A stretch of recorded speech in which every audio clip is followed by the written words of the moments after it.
Hashtag, they push the quiet man. One word stopped them cold. The observation deck of Station Kepler 7 hummed with the usual morning chatter of a dozen different species. Coffee steamed from human mugs while Zephyrian nutrition cubes dissolved in bowls of amber liquid. The scent of sulfur wafted from the Corvin delegation's breakfast, mixing with the sweet floral aroma that followed the luminari wherever they went. Marcus Chun sat alone at his usual table near the massive viewport, watching the traffic flow around the station. Cargo haulers, diplomatic vessels, and mining ships moved in careful patterns, their navigation lights blinking against the star-scattered darkness. He'd been sitting there every morning for 3 years, ever since his assignment as the human liaison to the Galactic Trade Consortium. 3 years of watching, listening, and keeping his mouth shut. The other species had learned to ignore him. The quiet human who never spoke unless directly addressed, who filed his reports on time, and who seemed content to fade into the background of galactic politics. They saw him as harmless, another example of humanity's tendency toward bureaucratic mediocrity. At the table behind him, Ambassador Thex Rin of the hegemony leaned forward, his 6 eyes gleaming with satisfaction. The human territories will make excellent mining colonies once we've relocated the populations, he said in his clicking, chittering voice. Their worlds are rich in trilithium, and the gravity wells are perfect for our extraction equipment. His companion, a tall Zephyrian with silver skin that rippled in the morning light, nodded thoughtfully. The relocation shouldn't be difficult. Humans are remarkably compliant when faced with superior force. We've seen it before on the Rim worlds. Marcus's coffee cup remained steady in his hands, though his knuckles had gone white. He continued staring out the viewport, his reflection ghost-like in the reinforced glass. Just another morning. Just another conversation about the systematic dismantling of human civilization.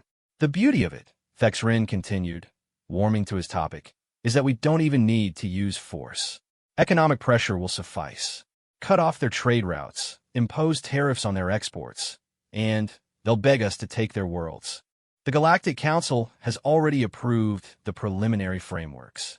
A Corvin delegate shuffled past their table, her crystalline shell catching the light. What are their military? She asked, her voice like grinding stone. Surely they'll resist. Thex Rin's mandibles clicked in what passed for laughter among his kind. Human military? They've been at peace for 60 years. Their fleet couldn't stop a merchant convoy, let alone a proper military force. They've grown soft, content to hide behind their little bubble of space, while real civilizations shape the galaxy. The Zephyrian's head turned slightly, and Marcus felt those alien eyes studying his reflection in the window. Speaking of humans, the silver-skinned delegate said quietly, "There's one right here. Do you think he understands what we're discussing?" Doubtful, Thex Rin replied without lowering his voice. Look at him.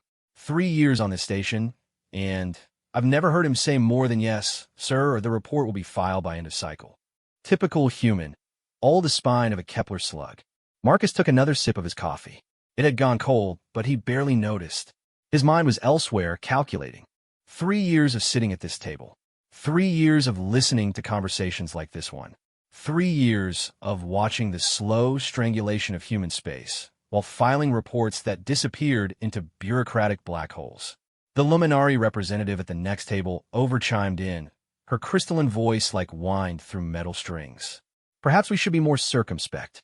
Even the quietest waters can hide dangerous currents. Dangerous? Thex Rin's clicking grew more pronounced. From them, the humans had their chance to join the greater galactic community as equals. Instead, they chose isolation, chose to play with their little colonies while the real powers carved up the universe. Now they'll learn what irrelevance costs. Marcus set down his cup with deliberate care. In the viewport's reflection, he could see the entire table behind him. Thex Rin still lounging in his chair, mandibles clicking with amusement. The Zephyrian studying Marcus with those silver eyes. The Corvin delegate leaning forward with interest. The Luminari representative glowing faintly with what might have been concern. The human fleet, he said without turning around, his voice quiet but carrying clearly in the morning air, is not what you think it is. The conversation behind him stopped immediately. The general chatter of the observation deck seemed to dim, as if the station itself was holding its breath. Excuse me. Thexrin's voice had lost its casual amusement. Marcus turned slowly in his chair, his movements deliberate and unhurried. When his eyes met Thexrin's sixfold gaze, there was something there that hadn't been present for 3 years. Something that made the hegemony ambassador's mandibles stop clicking. I said, Marcus repeated, his voice still quiet, but somehow filling the space around them. The human fleet is not what you think it is. The Zephyrian leaned back in his chair, silver skin rippling with what might have been unease. And what exactly do you think you know about Galactic Military Affairs, Liaison? Marcus smiled. It was not a particularly warm expression. I know that you've been watching our commercial vessels and calling them our fleet. I know that you've been tracking our civilian shipping and assuming it represents our military capacity. I know that for 3 years, I've been sitting here listening to all of you make the same fundamental error, which is the Corvin delegate's voice had taken on a sharper edge. You think we've been hiding from you? Marcus stood slowly, his coffee forgotten on the table. You think we've been cowering in our little bubble of space because we're afraid, because we're weak. The Luminari representative's glow had shifted from peaceful blue to something approaching amber warning. And you're saying that's not the case? Marcus looked around the observation deck, taking in the dozens of alien faces now turned toward their conversation. Representatives from 100 worlds, all part of the vast galactic community that had been slowly, systematically cutting humanity out of its own future. No, he said simply, we haven't been hiding from you. We've been hiding from ourselves. The silence stretched, broken only by the distant hum of the station's engines and the soft whisper of the life support systems. Outside the viewport, a human cargo hauler drifted past, its hull scarred and functional, seemingly insignificant next to the sleek vessels of the other species. What does that mean? Thexrin demanded, his voice no longer casual. Marcus walked to the viewport, placing his palm against the cool surface. The cargo hauler was gone now, lost in the traffic patterns that surrounded the station like a vast mechanical dance. It means, he said without turning around, that you're about to find out why we've spent 60 years telling ourselves we were pacifists. Why we've spent 6 decades convincing ourselves that we'd outgrown the need for war. Why we've worked so hard to forget what we're capable of when we stop pretending to be civilized. He turned back to face the room, and every alien present felt something cold settle in their stomachs. The quiet human liaison was gone. What stood before them now was something older, something that remembered humanity's true nature. You want to take our worlds? Marcus continued, his voice still soft but carrying clearly through the sudden stillness. You want to relocate our populations. You want to strip mine our colonies and reduce us to footnotes in galactic history. The Council has approved, Thexrin began. The Council, Marcus interrupted, has made a mistake. A very, very serious mistake. The observation deck felt suddenly smaller, as if the walls were closing in. The normal chatter of morning conversation had died completely, replaced by a tension that seemed to vibrate in the recycled air. You see, Marcus said, walking slowly back toward his table, there's something you need to understand about humans. Something that 60 years of peace made us forget about ourselves. Something we've been trying very hard not to remember. He stopped at his table and picked up his coffee cup, noting absently that his hand was perfectly steady. We're not civilized because we don't know how to fight, he said. We're civilized because we know exactly how good we are at it. The emergency session of the Galactic Trade Consortium convened exactly 6 hours after the incident in the observation deck. Word had spread through the station's diplomatic quarters like wildfire. The quiet human had finally spoken, and what he'd said had left even the most seasoned ambassadors unsettled. Ambassador Thexrin paced the length of the conference room, his 6 legs carrying him in agitated circles while his mandibles clicked rapidly. It was clearly a bluff, he insisted to the assembled delegates. Humans have been pacifists for 6 decades. Their military is a ceremonial force at best. Chun was simply trying to intimidate us with empty threats. The Zephyrian delegate, Veldar, remained motionless in his chair, but his silver skin continued to ripple with barely contained nervousness. The way he looked at us, I've seen that look before. My grandfather fought in the Arcturus campaigns. He described that same expression in the human soldiers just before they... Before they what? Demanded Corvin Representative Zixtal, her crystalline voice sharp with impatience. Before they did things that shouldn't have been possible, Veldar finished quietly. Fexrin's pacing intensified. Ancient history, propaganda, human military doctrine has been defensive for 60 years. They haven't even built a new warship class in 40 years. Their fleet consists of outdated patrol craft and converted civilian vessels. Then, explain the transmission logs, said a new voice from the room shadows. All heads turned as Intelligence Director Kethvar emerged from the corner where he'd been listening silently. The umbral was nearly invisible until he chose to be seen, his dark form seeming to absorb light rather than reflect it. What transmission logs? Fexrin's clicking stopped abruptly. Kethvar materialized a holographic display in the center of the table. These are encrypted communications intercepted from human space over the past 72 hours. The encryption is unusual. Our best cryptographers are calling it impossible. The hologram showed a cascade of data streams, flowing in patterns that seemed to twist and bend in ways that hurt to look at directly. The transmissions began exactly 18 minutes after Chen's statement in the observation deck. They've been increasing in frequency and complexity ever since. Luminary Delegate Solera's crystalline form pulsed with anxious yellow light. You think they're mobilizing? I think, Kethvar said slowly, that we've been watching the wrong things. We've been monitoring their merchant traffic, their civilian communications, their trade routes. But we never bothered to look for military channels because we assumed they didn't exist. Because they don't. Fexrin slammed a clawed appendage against the table. We have surveillance satellites throughout the outer systems. We have trade observers on every major human world. There are no military installations, no fleet formations, no visible preparations, Kethvar interrupted. But what if they don't need visible preparations? What if their entire approach to warfare is something we don't recognize? The room fell silent. Outside the conference chamber, Station Kepler 7 continued its normal operations, but there was an undercurrent of tension that seemed to affect every species present. Conversations in the corridors had grown quieter. Even the normally boisterous hegemony trade delegations spoke in hushed tones. Veldar's skin had gone almost mirror-bright, a sign of extreme stress among his people. We should consider the possibility that Sean was telling the truth, that we've fundamentally misunderstood human military capacity. Impossible, Fexrin repeated, but his voice lacked its earlier conviction. Is it? Solera's melodic voice carried harmonics of uncertainty. Consider their history. Humans went from primitive chemical rockets to faster-than-light travel in less than 2 centuries. They colonized 47 worlds in 30 years. They built this station, which still uses technology our best engineers can't fully replicate. Civilian achievements, Fexrin protested.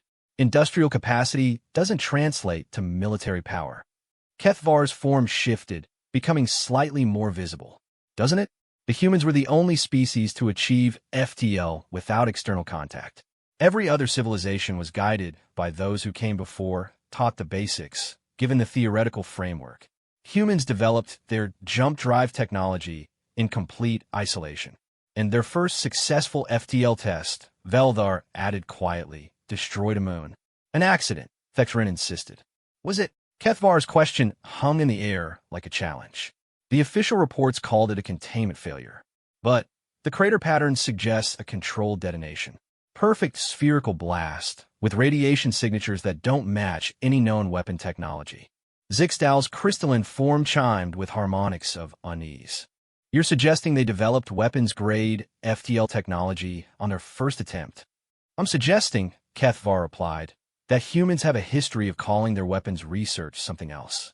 Their peaceful exploration of space involved more explosions than most wars. Their asteroid mining operations resulted in the complete destruction of 3 planetary systems. Accidentally, they claimed. The holographic display shifted, showing a star chart of human space. What had seemed like a sparse, defensively oriented territory now looked different in this new light. The spacing between colonies followed patterns that could be defensive positions. The trade routes formed overlapping networks that could serve as rapid deployment corridors. Even if that's true, Fexrin said, his voice smaller now, it doesn't matter. The Galactic Council has already voted. The human territories are to be reorganized for optimal resource extraction. The decision is final. Then, we'd better hope, said a new voice from the chamber's entrance, that we're all wrong about what humans are capable of. Everyone turned to see Marcus Chun standing in the doorway. He wasn't supposed to be there. The session was classified, restricted to senior delegates only. But somehow, the quiet human liaison had walked past security through locked doors and into the most secure conference room on the station. How did you? Thexrin began. The same way I've been accessing your classified communications for 3 years, Marcus said calmly. The same way I've been monitoring your surveillance networks, reading your intelligence reports, and watching your military assessments of human space. The silence that followed was absolute. Even the station's background hum seemed to fade into nothingness. Marcus stepped into the room, and the door sealed behind him with a soft hiss. You've been wondering about those encrypted transmissions. You've been trying to break codes that your computers insist are mathematically impossible. You've been asking yourselves what humanity might be capable of if you've been wrong about us all this time. He moved to the center of the room, his presence somehow dominating despite his unremarkable appearance. Let me answer that question for you. Every human world has been connected to a single network for the past 60 years. Every human ship, every station, every settlement. We call it the neural web. Kethvar's form flickered with shock. That's impossible. We would have detected such a network. You've been detecting it, Marcus replied. You've been calling it our civilian communication grid. What you didn't realize is that there's no difference between civilian and military infrastructure in human space. Every merchant ship is a potential warship. Every mining station is a weapons platform. Every colony world is a fortress. The holographic display began showing new data streams, and suddenly, the patterns became clear. What they'd been seeing as trade traffic was actually the movement of a vast, interconnected war machine. What they'd interpreted as peaceful colonization was actually the establishment of a defensive network that spanned dozens of star systems. The neural web doesn't just connect our computers, Marcus continued. It connects our minds. Every human in space is part of it. Every decision, every plan, every tactical insight is shared instantly across our entire civilization. Veldar's skin had gone completely reflective now. A hive mind? No, Marcus said. Something far more dangerous. A civilization that can think as one when it chooses to, but still maintains individual creativity and adaptability. All the benefits of collective intelligence with none of the weaknesses. Thexrin's mandibles had stopped moving entirely. You're saying that your entire species is one organism when we need to be, Marcus confirmed. 47 worlds thinking as one mind. 300 million humans sharing every thought, every innovation, every tactical advantage. The room's occupants stared at him in growing horror as the implications became clear. Humanity hadn't been hiding from the galaxy. They'd been preparing for it. 60 years of apparent peace had been 60 years of evolution into something unprecedented. The Council's decision, Celera whispered, her light dimming to barely perceptible levels, will be met, Marcus said simply, with appropriate measures. As if summoned by his words, the station's communication system activated. A single word echoed through every speaker, in every language, understood by every species present. War.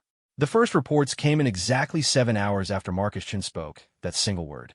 Hegemony patrol fleets in 3 different systems had simply vanished. Not destroyed. There were no debris fields, no distress calls, no signs of battle. One moment they were there on long-range sensors, the next moment they were gone. Admiral Krethak of the Hegemony First Fleet stood before the tactical display in his flagship's command center, staring at the empty spaces where his patrol groups should have been. How does an entire fleet disappear without a trace? His intelligence officer, a nervous Zephyrian named Velkoth, manipulated the holographic controls with trembling fingers. Unknown, sir. The last transmissions from Patrol Group 7 were routine status reports. Then, nothing. Cloaking technology? Krethak suggested, though his voice carried no conviction. Negative, sir. We've run full-spectrum scans. Gravitational analysis shows no mass signatures where the fleets should be. It's as if they never existed. On the secondary display, similar reports scrolled past from across the galaxy. Corvin mining operations had gone silent. Zephyrian trade convoys had missed their scheduled check-ins. Even the Luminari's advanced sensor networks were reporting gaps, spaces where there should have been something, but now there was nothing. "Sir," the communications officer called out, "we're receiving a transmission from Station Kepler 7. It's unusual." Define unusual. The signal is coming from every transmitter on the station simultaneously. Every frequency, every communications array, even the emergency beacons, all broadcasting the same message. Krethak's scale hide rippled with unease. "Show me." The main display flickered, and, suddenly, Marcus Chen's face filled the screen. But something was wrong with the image. His eyes seemed to track movement in the command center, as if he could see through the transmission. When he spoke, his voice came from every speaker in the ship simultaneously. "Admiral Krethak," Marcus said, and the Admiral's blood turned to ice. "By now you've noticed that your patrol fleets are missing. The Corvin have lost 17 mining stations. The Zephyrians are down 43 trade vessels. The Luminari sensor network has developed some interesting blind spots." The tactical officer looked up from his console, face pale. "Sir, how does he know our name? How does he know about the missing fleets?" Marcus continued as if he'd heard the question. "You're wondering how we know so much about your operations. You're wondering how we could strike so precisely, so cleanly, without any of your detection systems registering an attack." The image smiled, and Krethak took an involuntary step backward. "The answer is simple. We've been inside your networks for 60 years. The lights in the command center flickered. For a moment, every display showed the same image of Marcus Chun, speaking in perfect synchronization. Every quantum communications relay you've built uses human-designed quantum entanglement matrices. Every FDL navigation system incorporates human mathematical models. Every advanced computer system in the galaxy runs on processor architectures that our ancestors developed." Krethak's communications officer was frantically checking his instruments. "Sir, the transmission is coming from inside our own computers. It's not external. It's generating from our own systems. We haven't been hiding from you." Marcus's image continued. "We've been patient. 60 years of watching you use our technology. 60 years of observing your military strategies. 60 years of learning exactly how your civilizations function, how your fleets move, how your thinking works." The Admiral grabbed his weapons officer by the shoulder. "Target every human vessel in sensor range. Full spread, maximum firepower." "Sir, there are no human vessels in sensor range. There haven't been for the past 6 hours. That's impossible." Marcus's smile widened. "Is it? You've been looking for ships, Admiral. Metal hulls and fusion drives and visible weapons. But what if human military technology doesn't work the way yours does?" The tactical display began showing new contacts. But these weren't ships in any recognizable sense. They appeared to be empty space itself, areas of vacuum that somehow registered as solid objects, dark matter configurations that moved with purpose and intelligence. "What you're seeing," Marcus explained, "are spaces where reality has been adjusted. Localized field manipulations that allow matter to exist in states your science considers impossible. Ships that aren't made of matter, but of folded space itself." One of the impossible contacts moved closer to the flagship. The proximity alarms began screaming as something that wasn't there somehow prepared to fire weapons that couldn't exist.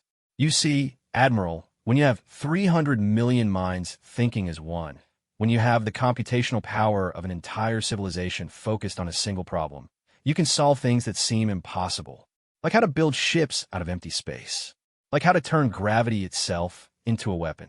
The first impossible ship fired.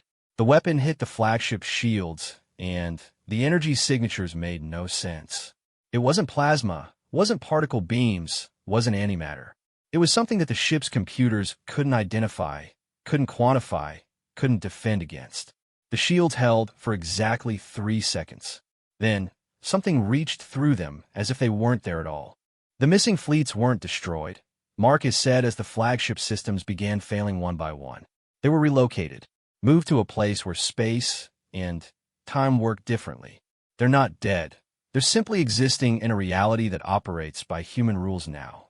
Through the command center's viewports, more impossible ships became visible. They looked like tears in space itself, like holes in the universe through which something unimaginably advanced was watching. This is your final warning, Marcus continued.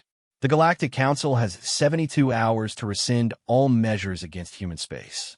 Your fleets have 72 hours to withdraw beyond the established boundaries. Your mining operations, your trade networks, your surveillance systems, all of it ends now. Krethak tried to speak, but found that his voice wouldn't work. The air itself seemed to have changed, become thicker somehow, more resistant to sound. If you refuse, Marcus said, if you persist in believing that humanity is weak, that we can be intimidated or conquered or relocated like some primitive species, then you'll discover what 47 worlds thinking as one can accomplish when we stop pretending to be civilized. The transmission ended, but the impossible ships remained. They hung in space around the fleet like a swarm of holes in reality, waiting. In his private quarters aboard the flagship, Admiral Krethak tried to contact fleet headquarters.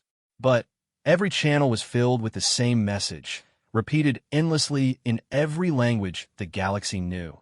71 hours, 57 minutes remaining. Across the galaxy, the same countdown appeared on every screen, every display, every communication device owned by any species that had voted to partition human space. Not just on military ships, on civilian vessels, on planetary communication networks, on personal devices in private homes. Humanity had spoken. Now, they were waiting for an answer. And for the first time in galactic history, an entire civilization held its breath in fear of a single species' response to the word that had started it all. Va. The emergency session of the full Galactic Council convened on Nexus Prime, the ancient capital world that had overseen galactic politics for 3 millennia. Representatives from 800 worlds gathered in the Great Assembly, their voices creating a cacophony of fear, anger, and desperate planning. High Chancellor Vexnara, eldest of the Cosmic Arbiters, called for order with voice amplifiers that could normally quiet the entire assembly. Today, it took nearly an hour for the panic to subside enough for discussion. The situation is unprecedented, Vexnara announced, her ancient form wavering in the anti-gravity field that kept her functioning. In 3,000 years of galactic governance, no single species has ever presented such a comprehensive threat to the established order. The holographic displays around the assembly showed the scope of human capabilities. 17 separate star systems had reported impossible phenomena. Fleets vanishing without trace. Gravity wells that moved independently of any celestial body. Communication networks that carried messages no one had sent. They've turned our own infrastructure against us, reported Intelligence Coordinator Zethmal, his umbral form flickering with agitation. Every quantum relay, every hyperspace beacon, every navigation satellite, they all carry human-designed components from decades past. We've essentially built their weapons for them. Ambassador Thexrin rose from the hegemony delegation, his mandibles clicking rapidly. Surely this is elaborate deception. No species could hide this level of technological advancement for 60 years. Our intelligence networks would have detected. Your intelligence networks, interrupted a new voice, have been feeding you exactly what we wanted you to see. Every head in the assembly turned toward the source of the voice. Marcus Chun stood at the center of the main floor, though no one had seen him enter. He wore the same simple diplomatic attire he'd worn for 3 years, but his presence now seemed to fill the enormous chamber. Impossible, whispered Zephyrian Senator Colteren. Security is absolute here. The transport locks alone are based on spatial manipulation technology we developed 40 years ago, Marcus said calmly. As are your energy shields, your communication encryption, and the life support systems keeping half of you alive in this chamber. Vexnara's voice carried the weight of 3 millennia of authority. Human, you will explain your presence here, and your species' actions immediately. Marcus walked slowly toward the central podium, his footsteps echoing in the sudden silence. You called this session to discuss the human threat. I'm here to make sure you understand exactly what that threat is. The assembly's holographic displays flickered, and suddenly they showed not readings from across the galaxy, but images from human space itself. 47 worlds, each one revealing technology that shouldn't have been possible. Massive structures orbited each planet. Not ships or stations, but geometric impossibilities that bent space around themselves. Cities that floated freely in vacuum without environmental suits. Forests growing in zero gravity, their roots extending into folded space itself. For 60 years, Marcus said, you've been watching our trade ships and calling them our fleet. You've been monitoring our civilian communications and assuming they represented our full capabilities. You've been measuring our colonies by your standards and concluding that we were primitive. The images shifted, showing the interior of one of the impossible structures. Humans walked through corridors that seemed to extend infinitely in directions that didn't exist, while others worked at consoles that appeared to be made of crystallized thought. The truth is simpler than you imagine, Marcus continued. We evolved differently. Where your species developed tools to manipulate matter, we learned to manipulate the underlying structure of reality itself. Where you built ships to travel through space, we learned to make space travel through us. Corvin delegate Zixtal's crystalline form chimed with disbelief. No species could achieve such advancement in isolation. The mathematics alone become trivial, Marcus interrupted, when you have 300 million minds working on the problem simultaneously. When every human brain is connected to every other human brain through quantum entanglement at the cellular level. The horror of the implications settled over the assembly like a physical weight. Not just a hive mind, something far more dangerous.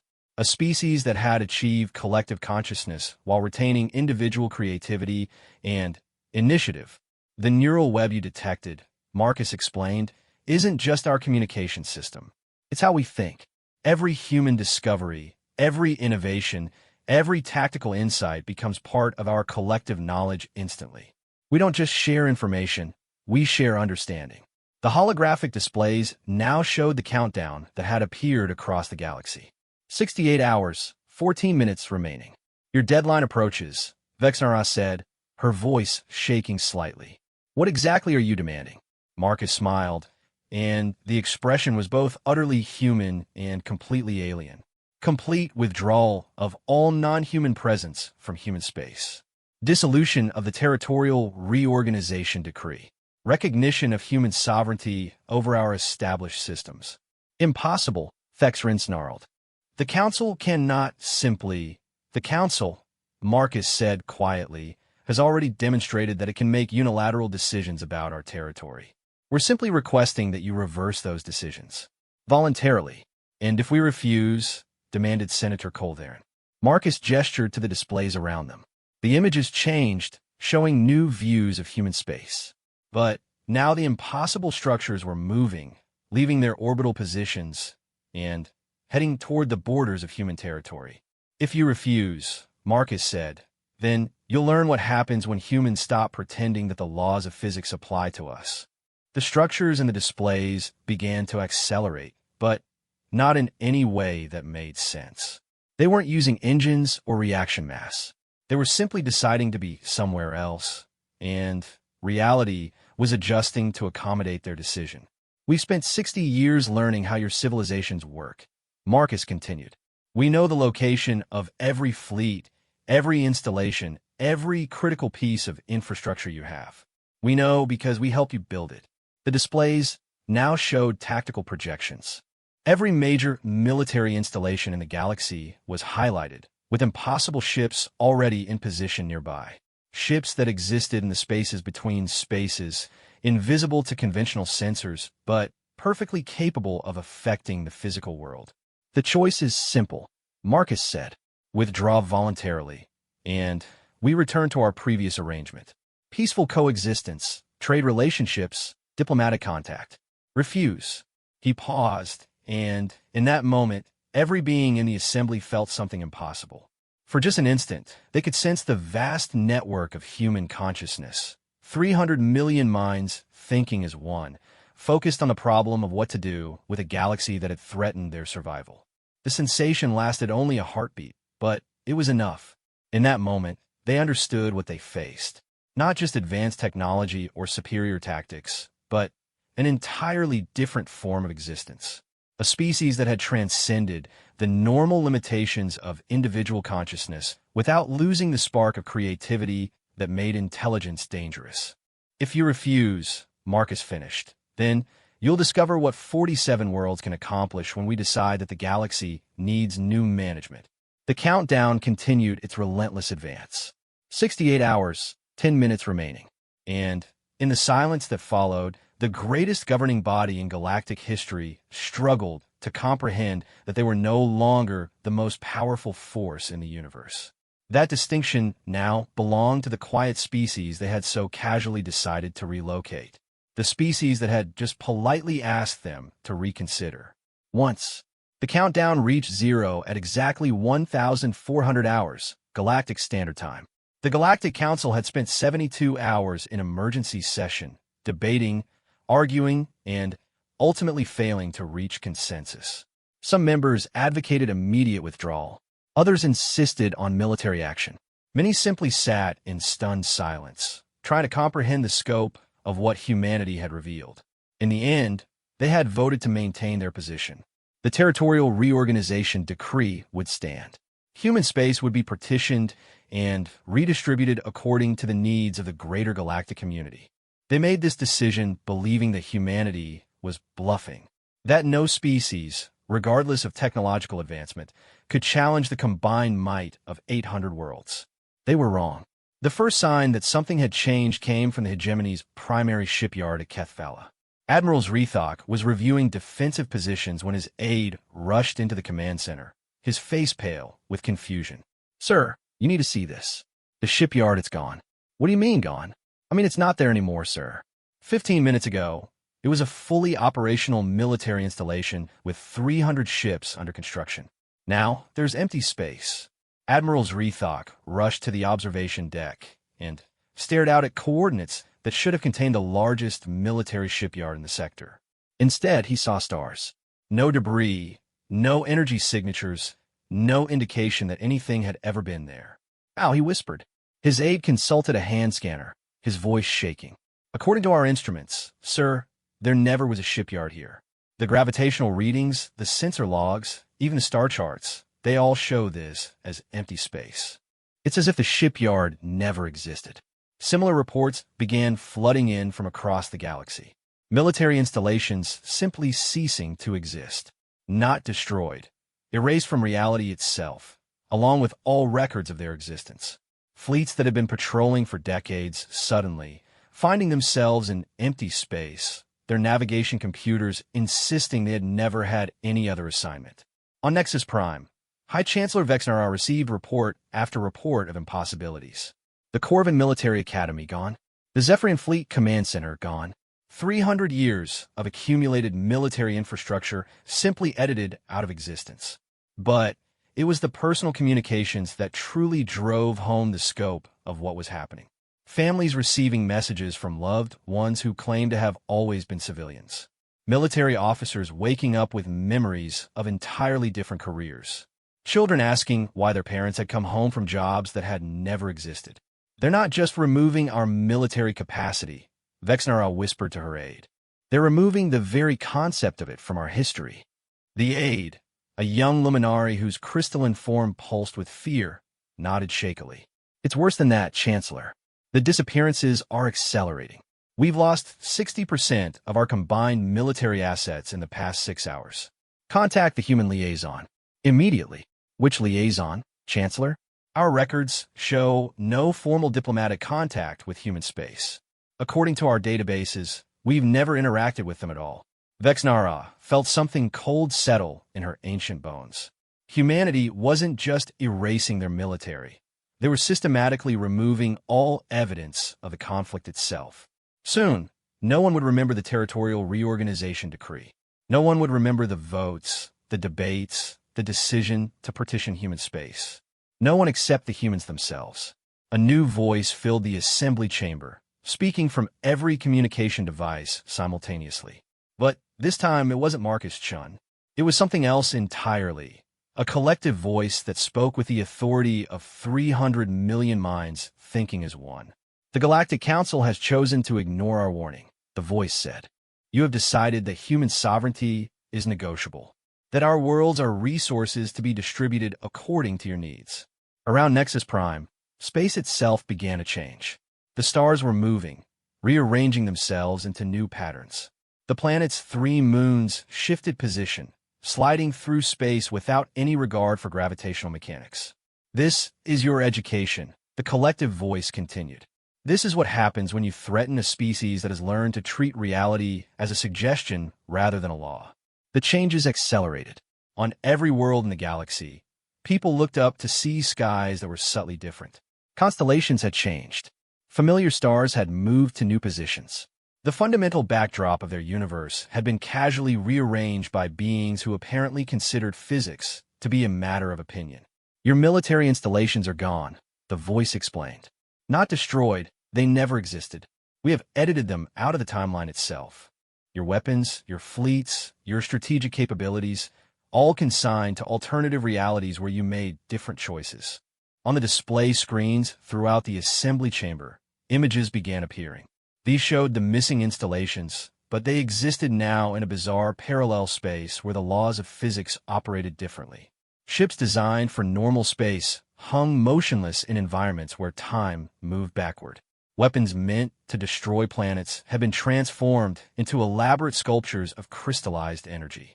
"You still exist," the voice continued. "Your civilian populations, your cultural achievements, your art and literature and science, these things have value. They will be preserved. But your ability to threaten others, to impose your will on unwilling populations, to treat entire species as resources for exploitation, this we have removed." Vexnara tried to speak, but found that her voice had no effect.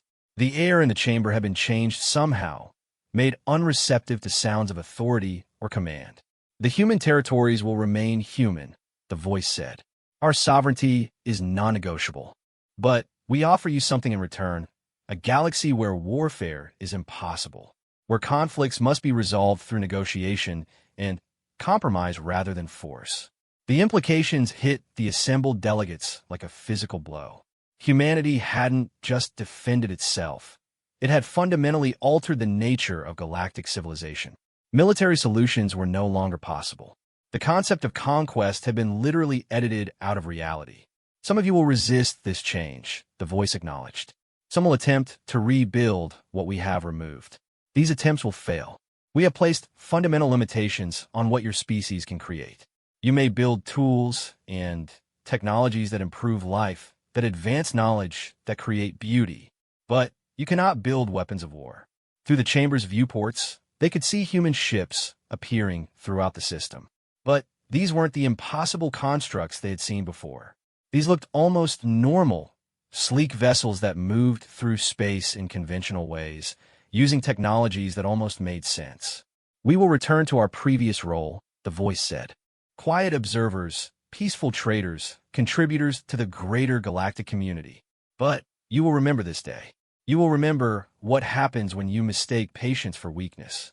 Marcus Chun materialized in the center of the assembly chamber, looking exactly as he had for 3 years of diplomatic meetings. Quiet, unremarkable, easy to ignore. "The territorial reorganization decree is hereby rescinded," he said simply. "All measures regarding human space are void. Diplomatic relations will resume on the previous basis."